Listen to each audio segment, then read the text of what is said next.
Hi friends, இப்போ நம்ம வீட்டுக்கு வீடு வாசப்படி பார்க்க போகிறோம். வீட்டுக்கு வீடு வாசப்படியில் என்னதான் நடக்குதுன்னு யோசிச்சா, நம்ம பிரியாவுக்கு கல்யாணம் நடந்த நினச்சி சோகமாக உட்காந்துருக்காங்களாம். யாருன்னு பார்க்குறீங்களா? நம்ம பிரியாவோட அம்மா தாங்க. உடனே எரியிற நெருப்பில் எண்ணெயில் ஊற்றுறதுக்குனே வருவி அடி கிளவி அப்படிங்கிற மாதிரி இருந்தது.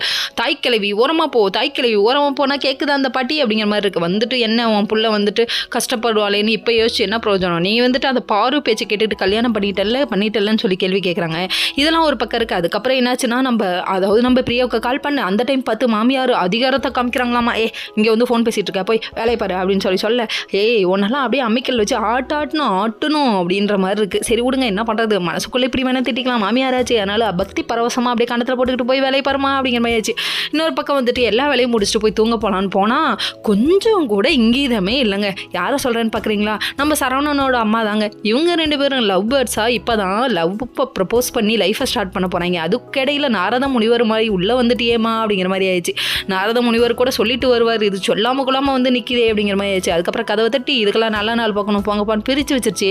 இப்படி ஒரு ஜோடி புறாவை பிரிச்சுட்டு ஏமா அப்படின்ற மாதிரி இருக்குது. இன்னொரு பக்கம் நம்ம அர்ஜுன் வந்து இதை நினச்சி கவலைப்படுறாரு. பிரியாவோட லைஃப் நல்லா இருக்கணும்னு நான் நினச்சேன், ஆனால் அஜய் வீட்டுக்குள்ளே எப்படியாவது கூட்டு வர ட்ரை பண்ணுறேன், ஆனால் அது முடியலையேன்றாரு. இன்னொரு பக்கம் விஸ்வநாதன் வந்து அசோசியனை பற்றியே பேசிகிட்டு இருக்காரு. என்னப்பா இது அப்படிங்கிற மாதிரி இருக்குது. ஓகே ஃப்ரெண்ட்ஸ், நெக்ஸ்ட் வீடியோவில்